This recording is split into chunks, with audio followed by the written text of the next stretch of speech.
there's a theory, at least, that as we get older, we get more set in our ways. We have a certain way of doing things, and that becomes the right way of doing things. And, well, at least the theory is that it gets more and more difficult to change our minds or to have our opinions changed. Challenging that assumption. John Cowan. John, kia ora, thank you so much for your time today. Oh, it's a pleasure. You're absolutely right. People my age get very set in their ways and they hate changing their mind. I hate changing my mind, but I know that I do sometimes have to do it. Yeah. Because some of my opinions are just downright wrong, and some of my judgments need to be revisited and revised and even reversed. There is another theory which says that as we get older, we get wiser. Yeah. Because, you know, we've had all this lived experience. We've found 26 different ways of not doing something successfully. So we've gone with the way that works for us. Do you think that's true, or is that just perception? We've just got more stubborn and narrow-minded in our old age. If we do what you just said, learn from experience.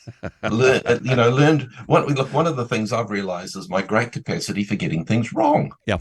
And so if there's wisdom in realizing how foolish you are, then that's wisdom. I think that, yes, this idea that, I've seen so many summers now, you can't fool me, I know my way around this, and this you listen, young fella, to me, that's ridiculous. And because it's a very, very different world, it would be sometimes very wise to listen to younger people, listen to whoever who's got the truth in their hearts and their lips and their minds. It's, because... Whilst I'm in the mood of throwing around platitudes, John, there's no fool like an old fool. And hey, if you don't want to be that person... Now, we've talked beforehand about how the company we keep tends to reinforce our worldview. Yeah. But hey, we can individually start the revolution. Just because everybody else is doing it, like your mother used to say, doesn't necessarily mean that this is your particular view on a topic. I thought you were redoing your introduction to me. There's no fool like an old fool. Welcome, John Cowan.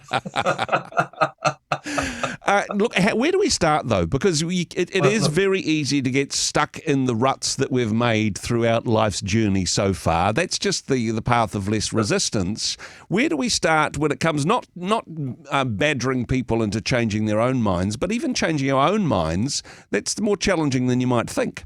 Oh, it is very uncomfortable changing your mind. But let's start with, say, humility, realizing that we're not perfect and we sometimes make mistakes, and respect that sometimes people are worth listening to, even people that are not normally of our tribe, of our ilk, of our gender or whatever. They might be somewhat different, and so our accumulated decades of preconceptions leap in and says, why would I ever listen to someone from that church, that political party, that gender, that whatever? Yes. And so sometimes it's a respect and also humility. And sometimes what we call an opinion or our judgment or whatever is just the point where we stopped thinking. Okay. It's hard work thinking. And so, look, I've got a very good friend, and he just has a prefabricated opinion on everything. And it must save him so much energy. Exactly. Yeah. You mention any topic, any career, any brand of car, anything like that. I just had a flashback to Winston Peters with his no sign. Whatever the question, the answer is no. Yeah, he's already got a on-the-shelf, ready-to-wear opinion on everything. And I just think that is so effective and efficient for getting through life without using your brain. Mm-hmm. So what I'm suggesting is a more uncomfortable and tiring way to get through life, and that is actually reconsidering and rethinking even things that you may have thought were settled in your head. Making, we can make decisions and file it away in our brain as the last word in the matter, when in actual fact, with extra information, with a change of circumstances, with the change of world, the world spins, we might come to another opinion. That idea that person is a loser. That brand is always the best. Yeah. This relationship is dead. I hate Asian food. I'd never vote for that party. That type of music, it's always lame. I'm no good at that. My dad doesn't love me. These might be the types of things that have fallen onto ledges in your brain, and they've been sitting there accumulating dust. And it might be time to blow that dust away and and think, can I add some extra information to that? Yeah. I always got that impression that Dad didn't love me, but because he was always grumpy and everything. But heck, he was battling with depression and alcoholism. And maybe if I cut him a bit more slack and grace, I can actually come to a different judgment of it. Might be something like that. Yeah. Or maybe it's just that your local Chinese is particularly awful, and, and you just need to shop around a little bit more regarding that conclusion that maybe I don't like curries, because I enjoy curries from about my middle of my thorax up, but the rest of me was designed in Scotland for eating porridge. So maybe put down a layer of porridge first as a defense mechanism. My opinion about curries and things. Hey, I mean, this is a very good idea, but not only does it sound like it's more hard work, but for some people it might be a little bit scary, because by the time you get to a certain age, you've kind of figured things out. You kind of know where you sit in the world, and we can get quite comfortable with that. You know, like a comfortable dressing gown. We go, okay, I've figured out where I sit in the world.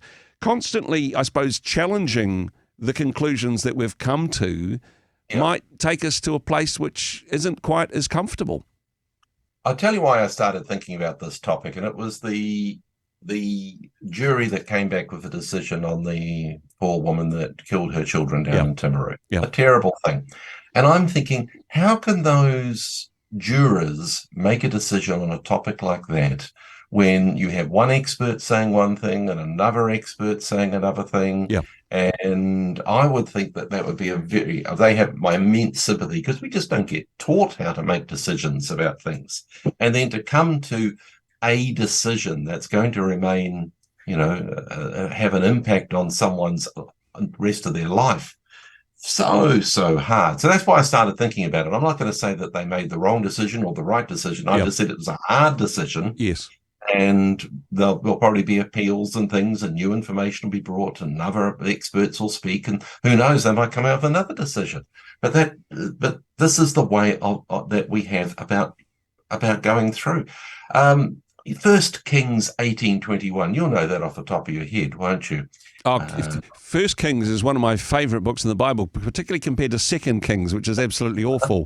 But what particular pool? Elijah was saying to the people, how long will you waver between two opinions? Now, he was putting it to, how long will you waver in your decision whether to follow Baal or Jehovah? But in a lot of times, a good answer to Elijah about other lesser important things would be, I'll waver between two opinions for as long as it takes to make a good decision. Yeah. And then even be humble enough to consider that we might have got it wrong. So what I'm saying is humility, to realize that we're not perfect in our decision making, respect, to actually listen and weigh up what other people might have to say on a topic, and maybe revisiting some decisions that you've made about the way to vote, your attitude to certain people, your career path, whether or not what your worth is in a particular organization, all sorts of things. You may have just sort of come to a place where you've made peace with that idea. Well, maybe you need a little less peace in that area. Isn't that an uncomfortable thing to say? Well, it is an uncomfortable thing, and I think what you've achieved for us this morning, John, is you've taken us from being fixed in our opinions to embracing indecisiveness. Which is an altogether... Indecisiveness is an awfully uncomfortable place to be. It is, You do need to be able to make decisions. Sometimes you do have to make, I'm just going to have to go with this. Yeah. And you do have to go with that. Exactly. And sometimes you make a decision and you have to stick with it. But a lot of the time, we could prove to be wiser people by actually embracing new information, new ideas. And revisiting some of those decisions that we have made a while ago and saying, hey, is this still true? Does this still apply? Given the change of circumstances, given the new information that I've got, does the decision that I made all those years ago still apply to this current situation? Good wisdom to reapproach it. Stiff-necked, that was the word, wasn't it, that they used about Pharaoh. You stiff-necked people. Yes, or whatever, you've set your head in this direction. Well, maybe you need to twist it a little bit and to do a different direction. No, so who knows? Very good stuff indeed. Find some justification somewhere. Thank you for changing my mind. I've decided to become more indecisive as a result of our conversation. John, always a pleasure. Thank you so much for joining us. I think it was a pleasure. I'm not sure. I'm just going to revise my opinion on that. Yes, it was a pleasure. Thank you. Great talking with you.